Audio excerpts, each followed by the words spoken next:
অসমীয়া গবেক কোনে দিছিলি এতিয়া কালি অসমীয়া গবেক দিয়া কিটা আও বিহাৰীয়ে ননসেন্স বুলি ক'ব পৰা হ'ল আজি বিহাৰীয়ে অসমত আহি অসমীয়া গবেক ধৰি দিব পৰা হ'ল আপোনালোকে সেই কথাটো বিবেচনা কৰি চাওক হিমন্ত বিশ্ব শৰ্মাই উত্তৰ দিয়া উচিত যে 100-2খন আসন কি বিহাৰীৰ ওচৰত পিঠি পাতি দিবৰ কাৰণে অসমীয়া মানুহে দিছিল নেকি আমি ইয়াতে থাকিম আমাৰো হাত আছে আমি উত্তৰ দিব পাৰো প্ৰত্যুত্তৰ দিব পাৰো তেখেতে নিজকে অসমীয়া বুলি যিহেতু পৰিচয় দিছে তেখেতে যিহেতু কৈছে যে 1960 চনৰ আগৰ পৰাই তেখেত অসমত আছে তেতিয়াহ'লে আমি তেখেতক বিচাৰিব দিছো যে অসমীয়াৰ পৰিচয় তেখেতে এতিয়া দিয়ক যিসকলে কালি অসমীয়া গবেক ধৰি দিছিল তেওঁলোকক ধৰি আনক আৰু উচিত শাস্তি প্ৰদান কৰক এয়া আমাৰ দাবী বিহাৰী হুঁচিয়াৰ জয় আইকো জয় আইকো জয় আইকো ল'ৰা ইয়াত উপস্থিত আছে সকলোৱে একেমুখে কওঁ যে অনা অসমীয়া বিহাৰীৰ দপদপনি আমাৰ অসমত নচলিব গবেক দিয়া হৈছে গুৱাহাটীৰ মাজমজিয়াত আটাইতকৈ দুৰ্ভাগ্যজনক ডক্টৰ হিমন্ত বিশ্ব শৰ্মাই বৰ্তমানলৈকে কি কৰি আছে আমি নাজানো বিজয় গুপ্তাৰ লগতে লাগি থকা কেইজনমান মানুহক কালি আমি সেই ভিডিঅ'টোত দেখিছোঁ তেওঁলোকে খেদি যোৱাও আমি দেখিছোঁ আমাৰ এটাই কথা স্পষ্ট কথা আমাক ন্যায় লাগিব যিসকল মানুহে কালি এই অত্যাচাৰ ভুগিবলগীয়া হৈছে সেইসকলক ন্যায় দিবই লাগিব অসম চৰকাৰলৈ আমাক এইটোৱেই অনুৰোধ অসমীয়া ভূমিপুত্ৰসকলক কালি যিদৰে আমাৰ মাৰপিট কৰিলে 100জন মানুহ মিলি 5জনক মাৰিছে সাংবাদিকক মাৰিছে আৰক্ষীৰ গাত প্ৰহাৰ কৰিছে আজি তেখেতসকলে কিয় নিমাত আজি অসমত কৈছে অসমীয়া গবেক কালি ক'ব অসমৰ পৰা অসমীয়া ওলাই যা যিখিনি চৰকাৰে কয় অসমীয়া মানুহক আমি ৰক্ষা কবচ দিম অসমীয়া খিলঞ্জীয়া আমি খিলঞ্জীয়া আজি অকল মন্ত্ৰী এম এল এ ক'ত তেখেতসকলৰ অসমীয়া তেজ নাই নেকি আজি অকল আমি ছাত্ৰখিনি ওলাই আহিছোঁ আজি কি শাসকীয় পক্ষত বহি থকা মানুহসকল অসমীয়া নহয় নেকি আজি তেখেতসকলে অসমীয়া যেতিয়া হাত তুলিছে গুৰিকৈ কালি ইয়াতে মাৰিছে এইখন দোকানৰ পৰা কালি হেৰি কৰিছে আজি কিয় দোকানখিনি বন্ধ আজি তেখেতসকল কিয় ওলাই অহা নাই ওলাই আহিব লাগে তেখেতসকল ভূমিপুত্ৰসকলৰ গাত যিটো অত্যাচাৰ কৰিছে যিটো হাত দিছে অসমীয়া হিচাপে আমি সেই অন্যায় কোনোদিনে সহ্য নকৰোঁ তেখেতসকলে যদি হাত উঠাইছে আমাৰো হাত আছে আমিও উত্তৰ দিব পাৰোঁ প্ৰত্যুত্তৰ দিব পাৰোঁ কিন্তু আমি বহুত মৰ্যাদাত থাকি আমি কামখিনি আজি ইয়াতে অনুষ্ঠিত কৰিছোঁ আমি ইয়াতে অকল প্ৰতিবাদ কৰিছোঁ যে আমি কোনো ধৰণৰ উত্তাল পৰিৱেশৰ সৃষ্টি কৰা নাই কিন্তু যদি তেখেতসকলে এনেকুৱা ধৰণৰ অত্যাচাৰ কৰে কিন্তু আমিও চুপচাপ নাথাকোঁ আমাৰো হাত আছে আমিও জানো কেনেধৰণে প্ৰহাৰ কৰিব লাগে 100জনে 5জনক মাৰা কথাটো একদম তীব্ৰ ভাষাৰে গৰিহণা দিছোঁ আৰু যোনকেইজনে কালি অসমীয়া গবেক কৈছে তেখেতসকলে যেতিয়ালৈকে ৰাজহুৱাভাৱে ক্ষমা নোখোজে আমি ইয়াতে চুপ নাথাকোঁ আজি অসমীয়া গবেক কালি অসমীয়া খেদ এই শব্দটো আহিবলৈ অসমত বেছি দিন নাই বিহাৰীয়ে ননসেন্স বুলি ক'ব পৰা হ'ল আজি বিহাৰীয়ে অসমত আহি অসমীয়া গবেক ধৰি দিব পৰা হ'ল আপোনালোকে সেই কথাটো বিবেচনা কৰি চাওক এই জয় শ্ৰীৰাম কৰি থাকোঁতে আজি অসমীয়াৰ নিজৰ অস্তিত্ব বিপন্ন যে হৈছে সেই কথাবিলাক আমি পাহৰি গ'লে নহ'ব আপোনালোকে নিশ্চয় এটা কথা লক্ষ্য কৰি আছে যে আজি কেইদিনমানৰ আগত কাৰ্বি আংলঙত কাৰ্বি গবেক ধ্বনি দিলে আৰু যোৱাকালি আপোনালোকে নিশ্চয় দেখা পালে গুৱাহাটীৰ মাজমজিয়াত আৰ্যনগৰত অসমীয়া গবেক ধ্বনি বহিৰাগত বিহাৰীয়ে দিব পৰা হ'ল মানে এই যে অসমীয়াক আজি চেলেঞ্জ কৰিব পৰা হ'ল বিহাৰীয়ে ইয়াৰ আঁৰত আচলতে কোন আছে কাৰ পৃষ্ঠপোষকতাত বিহাৰীৰ দপদপনি অসমত চলিছে সেই কথাটো আপোনালোকে বিবেচনা কৰি চাওক এই বিজেপি চৰকাৰ শাসনলৈ অহাৰ পাছত আপোনালোকে নিশ্চয় লক্ষ্য কৰিছে কেনেকুৱা ধৰণে আচলতে বহিৰাগত মানুহে অসমত দপদপনি চলাইছে সেই কথাটো আপোনালোকে নিশ্চয় লক্ষ্য কৰিছে আজি কেইদিনমানৰ আগত আমি পল্টন বজাৰত দেখিলোঁ তাতো অসমীয়া মানুহক আচলতে তেওঁলোকে হাৰাশাস্তি কৰিছে সিদিনা ফেঞ্চি বজাৰত আপোনালোকে নিশ্চয় লক্ষ্য কৰিছে এগৰাকী যুৱতী মহিলাক কেনেকৈ আচলতে বহিৰাগতই কেনেকৈ অপদস্থ কৰিছে আপোনালোকে নিশ্চয় দেখা পাইছে মানে এই বিজেপি চৰকাৰৰ দিনত কোনো কাৰণতে অসমৰ খিলঞ্জীয়া মানুহ যে নিৰাপত্তা নহয় সেই কথাটো আপোনালোকে নিশ্চয় লক্ষ্য কৰিছে মানে তেওঁলোকৰ দপদপনি বিজেপিৰ পৃষ্ঠপোষকতাত যে বাঢ়িছে সেই কথাটো আপোনালোকে ভালকে ভাবি চাওক আগতে সেই কাৰবাৰ আমি দেখা পোৱা কেতিয়াও নাছিলোঁ আগতে বহিৰাগত মানুহে অসমীয়া মানুহৰ ওপৰত হাত তোলা আমি দেখাই পোৱা নাছিলোঁ আচলতে আমি প্ৰথমবাৰৰ কাৰণে দেখিলোঁ যেতিয়া বিজেপি চৰকাৰ 2016 চনত শাসনলৈ আহিলে তেতিয়া চিলাপথাৰত সুবোধ বিশ্বাসৰ নেতৃত্বত আচলতে লংকাকাণ্ড সংঘটিত কৰা হৈছিলে তাত আছুৰ কাৰ্যালয় লণ্ডভণ্ড কৰি দিয়া হৈছিলে তাত আমাৰ স্বনামধন্য ভূপেন হাজৰিকা জ্যোতিপ্ৰসাদ আগৰৱালা বিষ্ণু ৰাভাৰ ফটো ফালি চিৰি আচলতে তেওঁলোকে কেনেকুৱা এটা পৰিস্থিতিৰ সৃষ্টি কৰিছিলে আপোনালোকে নিশ্চয় মনত ৰাখিছে মানে এই বিজেপি চৰকাৰ মানে বহিৰাগতৰ চৰকাৰ সেইটোহে মই বুজি পাইছোঁ আমি দেখি আছো এই ঘটনাবিলাক যে বিজেপিৰ দিনত এই বহিৰাগতবিলাকে নিজকে আচলতে মালিক বুলি বিবেচনা কৰে আৰু আমাৰ অসমীয়া খিলঞ্জীয়া মানুহক তেওঁলোকে লেবাৰ আচলতে আমাৰ মানুহবিলাকক তেওঁলোকে মানে লেবাৰ হিচাপে তেওঁলোকে গণ্য কৰে আমাৰ মানুহক কোনো ধৰণৰ দৰত এই মানুহবিলাকে নকৰে কোনো ধৰণৰ দায়বদ্ধতা যে অসমৰ খিলঞ্জীয়া মানুহক যি ধৰণৰ ৰেছপেক্ট তেওঁলোকে দিব লাগে যি ধৰণৰ সন্মান তেওঁলোকে দিব লাগে সেই সন্মান কেতিয়াও বিহাৰীয়ে নিদিয়ে কালি হোৱাট ননসেন্স বুলি কৈ দিছে আমাৰ এই হালুপাঠী মানুহজনক বিহাৰীয়ে ননসেন্স বুলি ক'ব পৰা হ'ল আজি বিহাৰীয়ে অসমত আহি অসমীয়া গবেক ধৰি দিব পৰা হ'ল আপোনালোকে সেই কথাটো বিবেচনা কৰি চাওক এই জয় শ্ৰীৰাম কৰি থাকোঁতে আজি অসমীয়াৰ নিজৰ অস্তিত্ব বিপন্ন যে হৈছে সেই কথাবিলাক আমি পাহৰি গ'লে নহ'ব ভূপেন ৰায় যে কৈ থৈ গ'ল আমি অসমীয়াই নিজক নিচিনিলে অসম ৰখাতলে যে যাব সেই প্ৰসংগবিলাক সেই কথা বতৰাবিলাক আজি বাস্তৱ ক্ষেত্ৰত আমি সন্মুখত দেখিবলৈ পাইছোঁ গতিকে আমি এতিয়া এই যে ভাৰত মাতা কি জয় বুলি যে আমি এই বিজেপিয়ে যে শ্লোগান আওৰাই থাকিবলৈ যে দিয়ে আমাক ভাৰত মাতা কি জয় বন্দে মাতৰম জয় শ্ৰীৰাম কৰি আমি হিন্দু হ'বলৈ গৈ এতিয়া আমি অসমীয়াবিলাকে আচলতে মাৰ খাবলগীয়া হৈছে সেইটোৱে হৈছে এতিয়া হিন্দু বুলি কৈ এতিয়া আমাৰ অসমীয়া মানুহক তেওঁলোকে মাৰপিট কৰিবলৈ আজি প্ৰতিটো মুহূৰ্তত আপোনাৰ কোনো ধৰণৰ কুণ্ঠাবোধ কৰা নাই কোনো কেৰেপে কৰা নাই আপোনালোকে নিশ্চয় লক্ষ্য কৰিছে গতিকে এই মুহূৰ্তত অসমীয়া মানুহে এটা কথা আচলতে সকীয়াই দিব লাগে যে বিজেপি চৰকাৰ সকীয়াব লাগে সিহঁতে এইকেইটা এই বিজেপি মানুহবিলাকে এতিয়া নতুনকৈ আচলতে নীতি শিক্ষা দিবলৈ আহে যে কোনোবা মানুহৰ বেলেগ কোনো পৰিকল্পনা কেৱল বিজেপিৰ আছে তেওঁলোকৰ ছত্ৰছায়া তেওঁলোক যে আপোনাৰ এই বিহাৰী মাৰোৱাৰী যিবিলাক বহিৰাগত যিবিলাকে অসমীয়া হ'ব পৰা নাই অসমত থাকি সেই মানুহবিলাকৰ বেকগ্ৰাউণ্ডত এই বিজেপিৰ মানুহবিলাক থকাৰ কাৰণে তেওঁলোকে দবদবাই আছে অসমত এই বিজেপি চৰকাৰখনৰ কাৰণেই যে আমাৰ অসমৰ খিলঞ্জীয়া মানুহবিলাকে এতিয়া মাৰ খাবলগীয়া হৈছে প্ৰতিটো মুহূৰ্তত সেই কথাটো আপোনালোকে বিবেচনা কৰিছে বিজেপি মানে মই সেই কথাটোৱে বুজি পাওঁ যে বহিৰাগতৰ চৰকাৰ এখন আচলতে বহিৰাগতৰ চৰকাৰ এতিয়া সেই গুপ্তা উপাধিৰ মানুহ এজনকতো আপোনাৰ গুৱাহাটীৰ মাজমজিয়াত বিধায়ক বনাই পেলালে আজি হাৰিয়ানাৰ পৰা মানুহ আহি ইয়াত অসমতো কেবিনেট মন্ত্ৰী হৈ যায় আজি অসমৰ ভৱিষ্যত নিয়ন্তা আজি অশোক সিংঘাল সমষ্টি ডিলিমিটেশ্যন কৰাৰ তেওঁৰ ওচৰত পাৱাৰ থাকে অসমৰ খিলঞ্জীয়া মানুহৰ হাততো সেই ক্ষমতাটো নাথাকে আজি ভূপেন হাজৰিকাই এটা কথা কৈছিল আজিৰ অসমীয়াক নিচিনা অসম হাতলৈ যাব এষাৰ কথা কিন্তু আখৰে আখৰে পূৰণ হৈছে কালি অসমীয়াক মাৰা সময়ত অসমীয়া মানুহকেইজনে কৈছে আমি অসমীয়া তেখেতৰ লগত অসমীয়া তেজ নাই নেকি এজন অসমীয়া মানুহ মাৰাৰ পিছত আমি অসমীয়া তেখেতৰ ৰাজনৈতিক লাভালাভ লাগে নে কি লাগে আমিতো নাজানো কিন্তু এজন অসমীয়া হিচাপে তেখেতসকলে সেইখিনি যিখিনি কথা চাই আছিলে সেইখিনি আমি তেখেতক তীব্ৰ ভাষাৰে গঢ়ি আনিছোঁ অসমীয়াৰ গাত হাত দিয়া মানে এজন অসমীয়া নহয় গোটেই জাতিটোৰ গাত হাত দিয়া আৰু জাতিটো যদি নাথাকে অসমীয়া কেনেকৈ থাকিব আৰু অসমীয়া নাথাকিলে অসম নাথাকিব এটা অভিযোগ আছে গাঞ্জা ব্যৱসায় হয় বুলি ইয়াত হয় আমি জনাত আমি কালি ঘটনাটো চালো যে আমি প্ৰত্যেকভাৱে গম পালো যে বহুত দিন ধৰণে গাঞ্জা ব্যৱসায় ৰিচেণ্টলি কিছুদিন আগতে জি প্লাছ এইটো ঘটনা আপোনালোকক ধৰিছিলে তাৰে পিছতো তেখেতসকলে সেইখিনি ইয়াতে ব্যৱসায় কৰিবলৈ কেনেকৈ সাহস পালে তেখেতে সাহস ক'ত পালে যে ইয়াতে একদিন ধৰাৰ পিছত দুদিন ধৰাৰ পিছত হয়তো তেখেতসকলৰ কোনোবা ওপৰৰ পুঁজিপতিৰ হাত আছে যে তেখেতসকলে আজি জেলত যাব কাইলৈ ওলাই আহিব বা তেখেতসকলে আজি বিকিছে কালি তেখেতসকলে আমাক ভয় নকৰে চাগে আমাক ৰঙা চকুৰে খাব পাৰে অসমীয়া জাতিক ৰঙা চকুৰে খাই আছে তেখেতসকলে আমাক লৈ যাব আমি ওলাই আহিম আৰু বিকিম ইয়াতে এখন আৰ্য বিদ্যাপীঠ কলেজ এখন আছে আৰ্য হাই ছেকেণ্ডাৰী স্কুল এখন আছে মন্দিৰ আছে ইয়াতে যিখিনি ছাত্ৰ ছাত্ৰী আছে এইখিনি ইয়াৰ পৰা ল'ৰা ছোৱালীখিনি যদি ভাং খাই গাঞ্জা খাই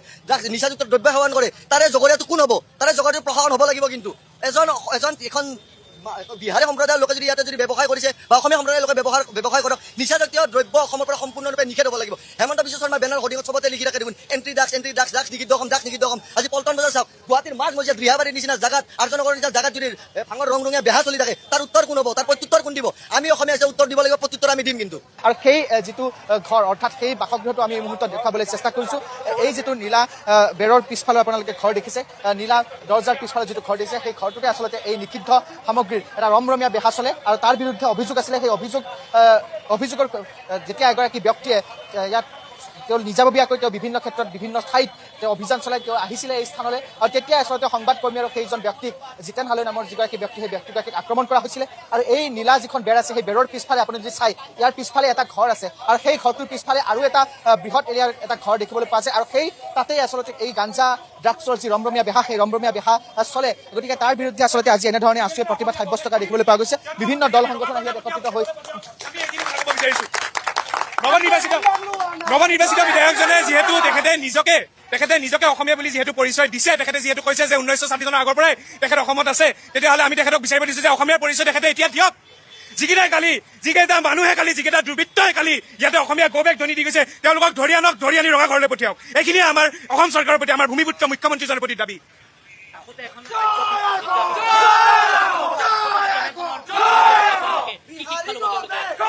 আচলতে এই কথাটো খুব দুখ লগা আৰু বেয়া লগা কাৰণ ইয়াৰে ওচৰতে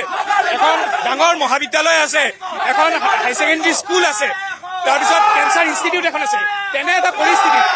পৰিস্থিতিত ইয়াতে ভাঙৰ বেপাৰ হৈ থকাটো তেনে এটা পৰিস্থিতিত ইয়াতে ড্ৰাগছৰ বেপাৰ হৈ থকাটো আমাৰ বাবে অতি দুখ লগা আৰু আমাৰ বাবে অতি বেদনাদায়ক কথা কাৰণ যিখিনি নৱপ্ৰজন্ম আছে নৱপ্ৰজন্মৰ তেওঁলোকে ভৱিষ্যত অন্ধকাৰলৈ পঠাই দিছে আৰু এই নৱপ্ৰজন্মৰ ভৱিষ্যত যেতিয়া তেওঁলোকে অন্ধকাৰলৈ পঠিয়াব পাৰিছে তেওঁ অসমীয়া জাতিটোক বচোৱাৰ আৰু কোনো উপায় নাই সেইবাবে আমি পুনৰ কৈছো যিসকলে কালি অসমীয়া গৌবেগ ধ্বনি দিছিল তেওঁলোকক ধৰি আনক আৰু উচিত শাস্তি প্ৰদান কৰক কালি ইয়াত যিটো ঘটনা হৈছে গম পাইছে ঘটনা অলপ চলপ গম পাইছোঁ ভালদৰে ইমান গম পোৱা নাছিল অসমীয়া গৌবেগ ধ্বনি দিয়া হৈছে কিমান দূৰ গ্ৰহণযোগ্য এইটোতো গ্ৰহণযোগ্য নহয় অসমৰ মানুহ আমি অসমীয়া এইটো কেতিয়াও একচেপ্ট কৰিব নোৱাৰিম ঘটনাক লৈ কি ক'ব বিচাৰে এজন যুৱ প্ৰজন্ম হিচাপে এইটো কাহানীটো ভালদৰে গম নাপাওঁ একচুৱেলি এতিয়া কি ক'ম কিন্তু অসমীয়া গৌবেগ এইটো মানুহ পৰা নাযায় নিশ্চিতভাৱে আমি পুনৰবাৰ পৰিৱেশটো দেখুৱাবলৈ চেষ্টা কৰিম যিহেতু উত্তাল প্ৰতিবাদ এই মুহূৰ্তত আছুৱে ইয়াত সাব্যস্ত কৰা দেখিবলৈ পোৱা গৈছে উত্তাল প্ৰতিবাদ এনেধৰণে আছুৱে সাব্যস্ত কৰিছে এই স্থানতে যি স্থানত আচলতে কালি সেই ঘটনাটো সংঘটিত হৈছিলে আৰু তাৰ পৰৱৰ্তী পৰ্যায়ত তেওঁলোকে দাবী কৰিছে যে যিসকল অসমীয়া গৌবেগ ধ্বনি দিছিলে সেই অসমীয়া গৌবেগ ধ্বনি দিয়াসকলক আচলতে গ্ৰেপ্তাৰ কৰিবলৈ আৰক্ষী প্ৰশাসনক দাবী জনাইছে তেওঁলোকক উচিত শাস্তি বিহিবৰ বাবে আৰক্ষী প্ৰশাসনক দাবী জনোৱা দেখিবলৈ পোৱা গৈছে আমি এই মুহূৰ্তত পুনৰবাৰ সেই উত্তাল প্ৰতিবাদৰ যি পৰিৱেশ সেই পৰিৱেশটো দেখুৱাবলৈ চেষ্টা কৰিম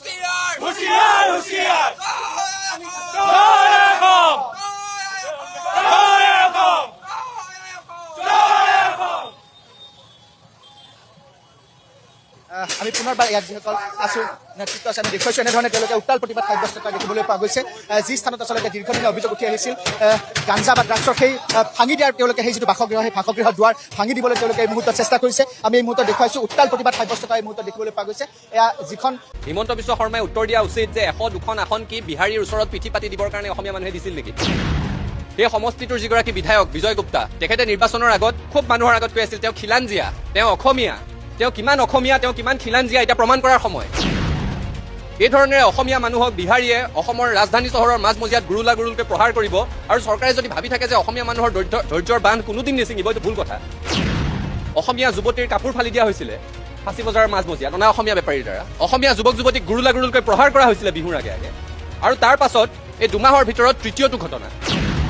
অসমীয়া মানুহে যদি বিহাৰীক গুৰুলকৈ প্ৰহাৰ কৰিলেহেঁতেন তেতিয়া আইন আদালতৰ দোহাই দি মুখ্যমন্ত্ৰীগৰাকী জঁপিয়াই পৰিলহেঁতেন তেওঁলোকক ডিফেণ্ড দিবৰ কাৰণে প্ৰতিৰক্ষাৰ ব্যৱস্থা কৰিবৰ কাৰণে তেতিয়া খুব ঘোষণা কৰিলেহেঁতেন আইন হাতত ল'লে ঠেং ভাঙি দিম পিঠি ফালি দিম খুব ক'লেহেঁতেন তেতিয়া এইবোৰ কথা কিন্তু অসমীয়া এটাক যেতিয়া বিহাৰীয়ে গুৰুলকৈ প্ৰহাৰ কৰিছে তেতিয়াই কথাবোৰ ক'বলৈ তেওঁ নাই অসমৰ ৰাজধানী চহৰখনৰ মাজমজিয়াত অনা অসমীয়া মানুহে অসমীয়া মানুহৰ ওপৰত নিৰ্যাতন চলাব প্ৰহাৰ কৰিব অসমীয়া বিৰোধী শ্লোগান দিব সেই কথাটো কোনো কাৰণত গ্ৰহণযোগ্য নহয় আৰু অসমীয়া মানুহ হাত সাৱটি বহি থাকিব বুলি যদি চৰকাৰখনে ভাবিছে সেই কথাটো অশুদ্ধ সেই কথাটো একে সময়তে চৰকাৰক সকীয়াই দিব বিচাৰিছোঁ আজিৰ কথাটোত জাতীয় দল সংগঠনসমূহে ইয়াৰ প্ৰতিক্ৰিয়া প্ৰকাশ কৰিছে প্ৰতিবাদ হৈছে সদৌ গুৱাহাটী ছাত্ৰ সন্থাই কামৰূপৰ আয়ুক্ত পুলিচ কমিশ্যনাৰক স্মাৰকপত্ৰ দিছে আৰ্যনগৰত প্ৰতিবাদ হৈছে কিন্তু জাতীয় দল সংগঠনসমূহতকৈ বেছি এই প্ৰশ্নকেইটাৰ উত্তৰ দিব লাগে চৰকাৰখনে অসমৰ মানুহে এমাহ পাৰ হোৱা নাই 100-2খন আসন দি NDA শাসনলৈ আনিছে হিমন্ত বিশ্ব শৰ্মাই উত্তৰ দিয়া উচিত যে 100-2খন আসন কি বিহাৰীৰ ওচৰত পিঠি পাতি দিবৰ কাৰণে অসমীয়া মানুহে দিছিল নেকি সেই সমষ্টিটোৰ যিগৰাকী বিধায়ক বিজয় গুপ্তা তেখেতে নিৰ্বাচনৰ আগত খুব মানুহৰ আগত কৈ আছিল তেওঁ খিলাঞ্জীয়া তেওঁ অসমীয়া তেওঁ কিমান খিলাঞ্জীয়া এতিয়া প্ৰমাণ কৰাৰ সময়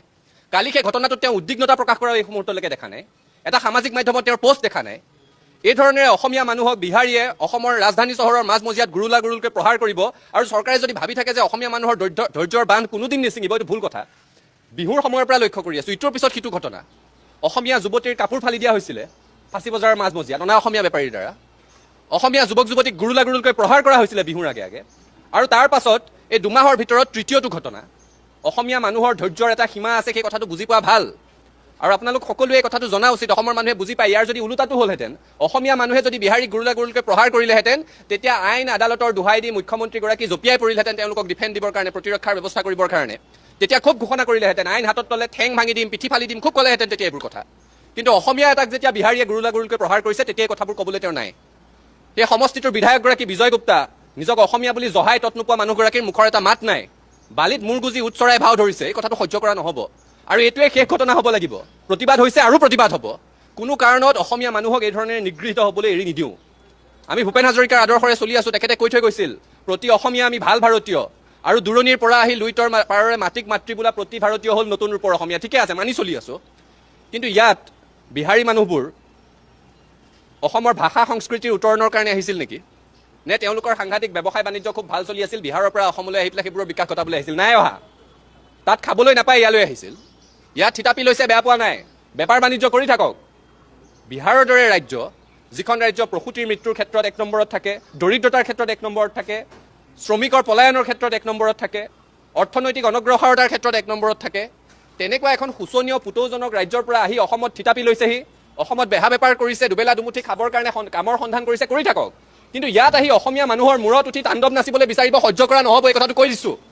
আৰু চৰকাৰকো পুনৰ সকীয়াই দিছোঁ অসমীয়া মানুহৰ ধৈৰ্যৰ বান্ধ ছিঙি যোৱালৈকে অপেক্ষা কৰিব নালাগে সচৰাচৰ যিকোনো ঘটনাতে ফেচবুকত সৰব হৈ যোৱা মুখ্যমন্ত্ৰী সংবাদ মাধ্যমৰ আগত সৰব হোৱা মুখ্যমন্ত্ৰী নিজকে অসমীয়া বুলি জহাই তত নোপোৱা সমষ্টিটোৰ বিধায়কগৰাকী এই মুহূৰ্তত মুখৰ মাত দিয়ক অসমীয়া মানুহৰ লগত আছে বুলি প্ৰকাশ কৰক নহ'লে অসমীয়া মানুহৰ খঙে সীমা ছিঙি যাব এই কথাটো নিশ্চিত